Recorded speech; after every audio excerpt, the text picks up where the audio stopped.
प्रिय विद्यार्थियों, हम जो कौटिल्य के परराष्ट्र संबंधों का अध्ययन कर रहे थे, इस संबंध में यह तीसरा वीडियो है।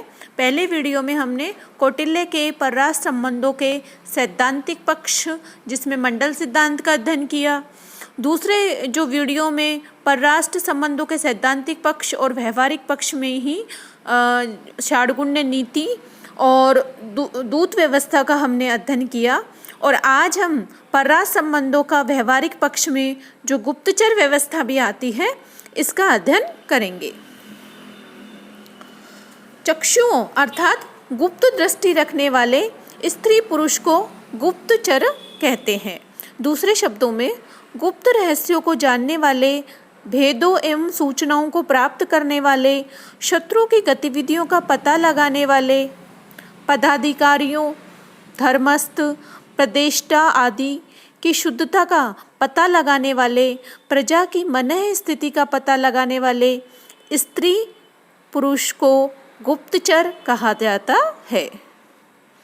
जिस प्रकार एक अच्छी शासन व्यवस्था के लिए कुशल, योग्य, अनुभवी एवं विद्वान परामर्शदाताओं की आवश्यकता होती है, उसी प्रकार यह सुनिश्चित करने के लिए कि इन सब की गतिविधियां राज्य हित में है या नहीं, गुप्तचरों की आवश्यकता होती है।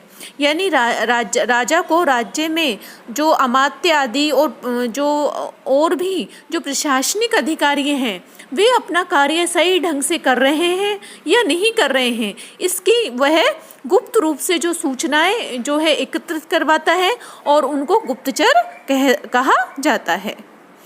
कौटिल्य राजा के हित में गुप्तचरों को अत्यधिक महत्व देता है। यह इस एक तथ्य से स्पष्ट है कि अर्थशास्त्र के चौथे अध्याय में 4 अध्याय गुप्तचर व्यवस्था से संबंधित है और राजा की दिनचर्या में भी इसका उल्लेख है।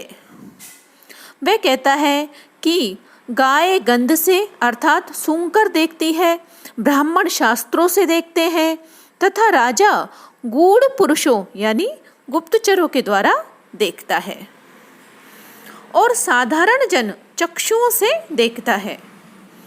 कौटिल्य कहता है कि राजा को रात्रि के प्रथम भाग में गुप्तचरों से मिलना चाहिए और रात्रि के सप्तम भाग में गूढ़ वार्ताओं पर विचार करके गुप्तचरों को यथा स्थान भेजना चाहिए, है ना।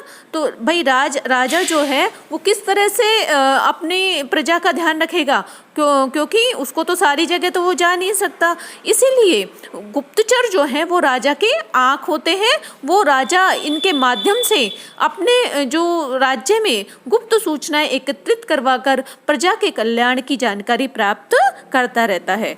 आपको याद होगा, मैंने पहले जो कौटिल्य के अनुसार राजपद के विचार मैंने जो वीडियो बनाया था, उसमें भी मैंने जो उसकी दिनचर्या थी, उसमें जो उसकी जो रात्रिकालीन दिनचर्या के जो पहर में बताया था कि गुप्तचरों से दिन भर लाई गई सूचनाओं का विश्लेषण करना।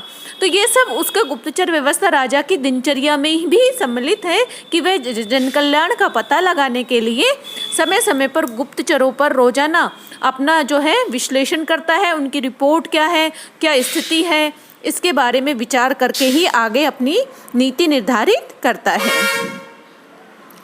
कौटिल्य राजा को यह परामर्श देता है कि उसे गुप्तचर के प्रतिवेदन पर कार्य नहीं करना चाहिए, अपितु यानी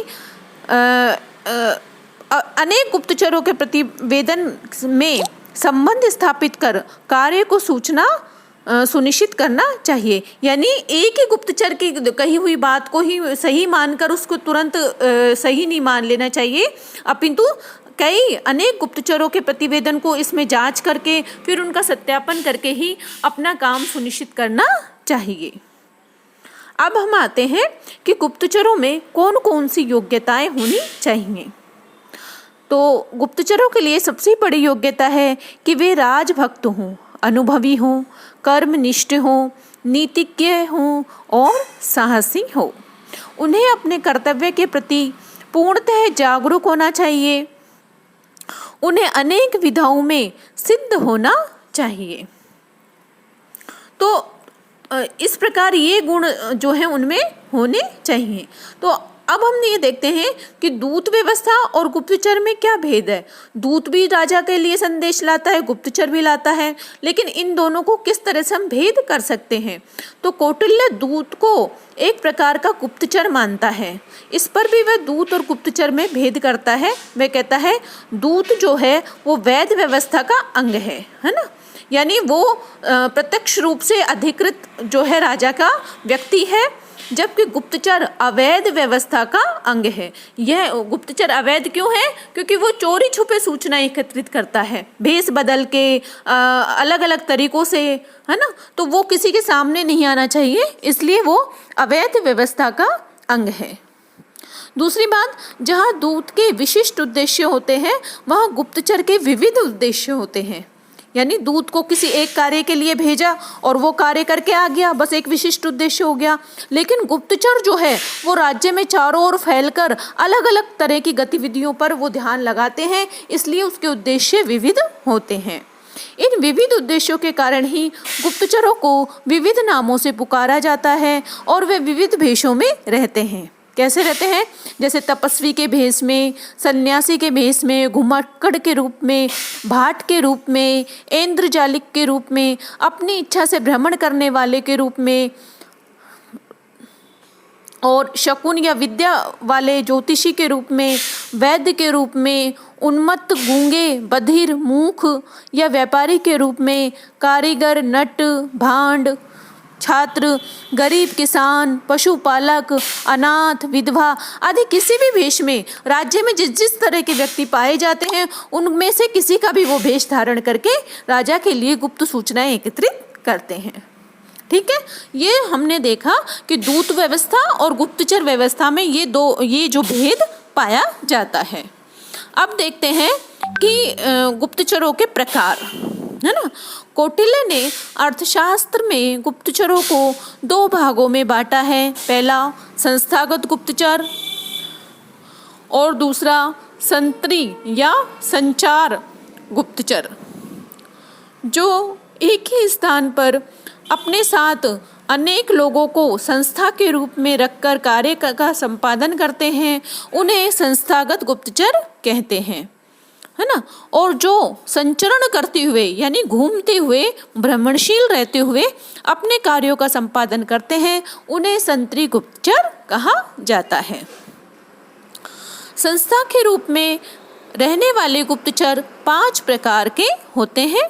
पहला कापटिक, यानी दूसरों के गुप्त रहस्यों को जानने वाला, प्रगल्भ तथा छात्र भेष में रहने वाला गुप्तचर कापटिक कहलाता है। दूसरा है उदास्थित, बुद्धिमान, पवित्र एवं सन्यासी के भेष में रहने वाला गुप्तचर उदास्थित कहलाता है। वह अपने साथ बहुत से विद्यार्थी व धन लेकर जहाँ कृषि, पशुपालन तथा व्यापार होता है वहाँ अपने कार्य संपादन करता है। और तीसरा है गृहपतिक, बुद्धिमान, पवित्र हृदय, गरीब किसान के भेष में रहने वाला गुप्तचर गृहपतिक कहलाता है। यह कृषि कार्य के लिए निर्धारित की गई भूमि में जाकर उदास्थित की भांति अपने कार्य का संपादन करता है। चौथा प्रकार है वैदेहिक, बुद्धिमान, पवित्र हृदय, गरीब व्यापारी के रूप में रहने वाला गुप्तचर वैदेहिक कहलाता है। यह व्यापार के लिए निर्धारित की गई भूमि में जाकर गृहपतिक की भांति अपने कार्यों का संपादन करता है। और 5वां है तापस, मुंड अथवा जटिल भेष में रहकर जीविका के लिए राजा का काम करने वाला गुप्तचर तापस कहलाता है। वह कहीं नगर के पास रहकर बहुत से मुंड अथवा जटिल विद्यार्थियों को लेकर अपने कार्यों का संपादन करता है। इसके शिष्य इस बात की प्रसिद्धि कर देते हैं कि वे बड़े महात्मा, योगी एवं भविष्यवाणी करने वाले हैं। साधारण गुप्तचर तथा स्त्री तथा संतरी गुप्तचर तापस के कथनों में पूरी तरह सहायता करते हैं। तो ये 5 प्रकार हमने संस्थागत गुप्तचरों के देखे। अब हम आते हैं संतरी या संचारण करने वाले गुप्तचरों के प्रकारों पर। तो ये कौटिल्य ने 4 इनके प्रकार बताए हैं। पहला है संतरी, जो राजा के संबंधी हो, जिनका राजा ही भरण पोषण करने वाला हो, जो हस्तरेखा विज्ञान, आकृति विज्ञान, शिक्षा, व्याकरण आदि अंगों को वशीकरण करने वाले हों तथा इंद्रजाल विद्या, मंत्र विद्या, धर्मशास्त्र, कामशास्त्र, संगीत के वेदा यानी संगीत को जानने वाले हों, उन्हें संतरी गुप्तचर कहा जाता है। दूसरा है तीक्ष्ण, जो अपने देश में रहने वाले शूरवीर पुरुष, देह की कुछ परवाह न करने वाले, हाथी अथवा व्याघ्र आदि हिंसक प्राणियों का द्रव्य के कारण मुकाबला करने वाले हों, उन्हें तीक्ष्ण गुप्तचर कहा जाता है। तीसरा है रसद, जो अपने भाई बंधुओं में भी स्नेह रखने वाले न हों, जो बड़े क्रूर और उत्साह से रहित हो यानी आलसी हो, उन्हें रसद गुप्तचर कहा जाता है। इस प्रकार के गुप्तचर किसी को विष देने में भी संकोच नहीं करते हैं। और चौथा है भिक्षुकी या परिव्राजिका, जीविका भोग की कामना रखने वाली, दरिद्र, प्रौढ़, विधवा ब्राह्मणी, अंतःपुर में सत्कार पाई हुई, जिसका प्रधान अमात्यों के घर अधिक आना जाना हो, उसे भिक्षुकी गुप्तचर कह सकते हैं। तो इस प्रकार कौटिल्य ने 9 प्रकार के गुप्तचरों का उल्लेख किया है। 5 प्रकार के तो हो गए हमारे संस्थागत गुप्तचर और 4 हो गए संचारी या संचरण करने वाले गुप्तचर। अब हम ये देखते हैं कि इन गुप्तचरों के क्या काम हैं, है ना। पहला है मूल्यवान सूचनाएं प्राप्त करना, राज्य के समस्त भूभाग की छोटी बड़ी घटनाओं का ज्ञान प्राप्त करना, अफवाहों तथा वास्तविकता को जानना तथा उन्हें राजा तक पहुंचाना।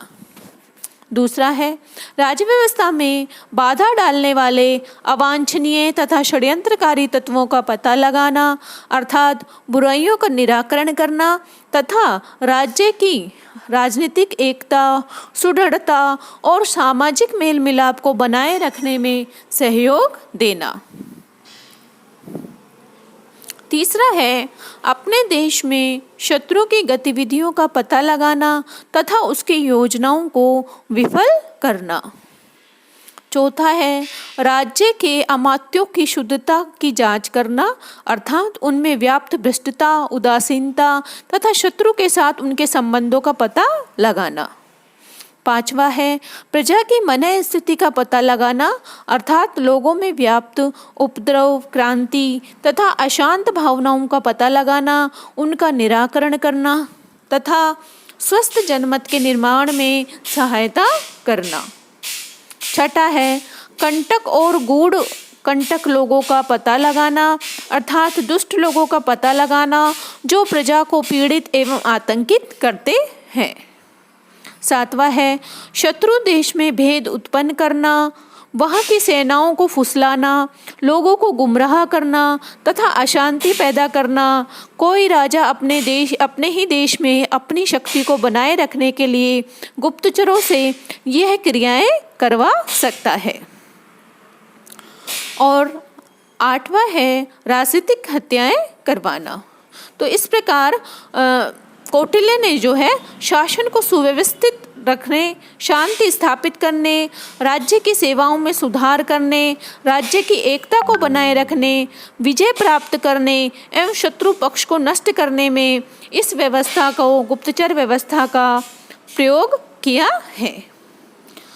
इसी क्रम में कौटिल्य ने यह भी कहा है कि गुप्तचरों को किलों में व्यापार करने वाले लोगों को, किलों की सीमा पर सिद्ध तपस्वियों को, राज्य के अंतर्गत अन्य स्थानों पर कृषक तथा उदासित पुरुषों को ग्रामों व नगरों में और राज्य की सीमा पर गुप्तचर के वेश में नियुक्त किया जाना चाहिए।